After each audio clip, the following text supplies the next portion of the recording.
I'm Stacey Holmes, and this is Glordinary, a few moments where we celebrate God's glory and champion the ordinary. I'm glad you're here.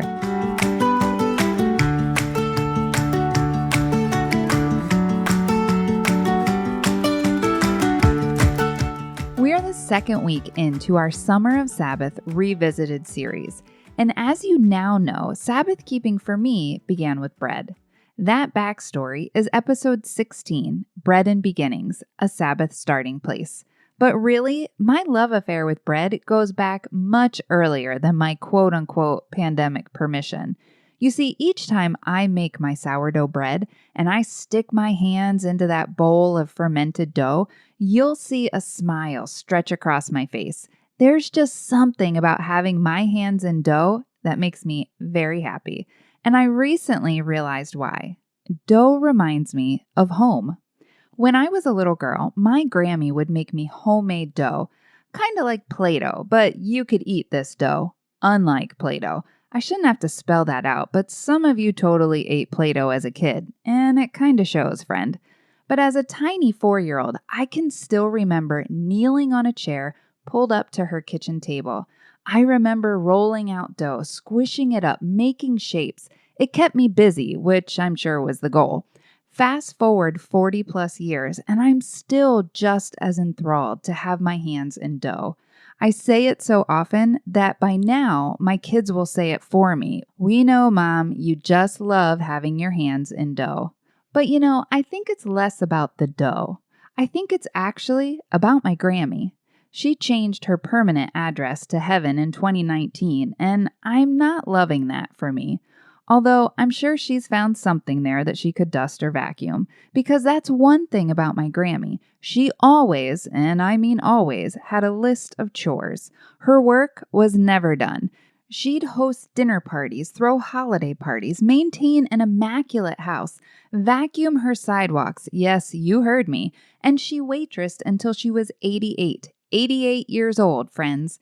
She also really knew how to give gifts, lots and lots of gifts, and she prayed fervently for us. But my Grams always had a list, and a rest for Grammy meant a 5-minute power nap. So I come by my list making honestly, and it's not a knock on Grammy. I think a lot of us are hardwired to work, work, work. The only problem? The list never really stops, right? We cross off one thing and we add 6 more. How rude.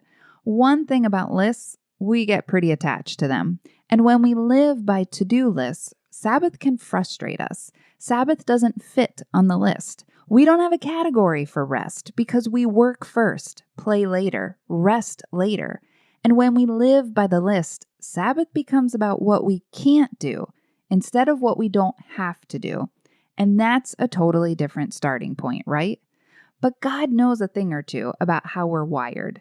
And we're certainly not unique to this whole workaholic way. Neither was my Grammy. The truth is, Grammy wasn't the first person to live by a list. Humanity has always struggled to believe that stopping is safe. And we see it up close with the Israelites, the newly freed slaves. Sabbath? Rest? What was that? Exodus 16, it's a beautiful pro tip for how to approach Sabbath. This is where we see God provide bread from heaven. Honestly, how can you not love this God of ours? Heavenly bread? Jesus described as the bread of life? Sign me up all day, every day. Manna, they call it. It literally translates as, what is it? They had never seen manna, and each day they were told to gather enough only for that day. Should they gather more to prepare for the next day, it would smell and maggots would worm their way through it. Did you kind of just throw up a little bit in your mouth? Yeah, me too. On day 6, God instructed the Israelites to gather twice as much to prepare for Sabbath, to prep for their rest day. And honestly, I get it. We try to work ahead too. We meal prep, clean the house, run the errands, get a jump on the week. We don't want to drag the list into Monday, so we spend our Sabbath trying to gather extra manna. And suddenly, the day meant for rest becomes just another day for gathering manna. But Exodus 16:29 reminds us, quote, "Bear in mind that the Lord has given you the Sabbath." Given you the Sabbath. It's a gift, not a list, a gift. It's hard to release our death grip on our list until we treat Sabbath as a gift for us, not a demand from us, not a way to cross off the list, not a way to collect more manna to have enough for Monday. Because collecting manna was never about crossing something else off the list. It was always about trust. I'm curious if the Israelites wanted extra manna because extra manna felt safer than trust. And honestly, we're not much different. We use Sabbath as a prep day because getting ahead feels safer than trust. Ouch. Man, that really hits me. Safer than trusting there will be enough tomorrow. Enough time, enough energy, enough money, enough supply. Because the list isn't really the problem, friend. The fear underneath the list is. Lists help us feel a little safer, a little more in control. We think if we, quote, gather enough manna, if we plan enough, clean enough, organize enough, prepare enough, then tomorrow won't put us further behind or catch us off guard. But Sabbath asks a different question. Do you trust the provider more than the plan? Because there was never a supply issue, not then and not now. The manna showed up the next day and the next, not because they worked for it, not because they earned it, not even because they prepared for it, because the gift giver provided it. And maybe that's why I love dough so much. What Grammy handed me wasn't really dough at all. It was a gift. And now, years later, God is still teaching me about Sabbath.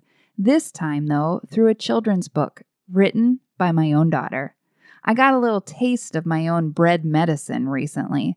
My daughter, Sophia, had a dream to write a kid's book while she was a kid herself.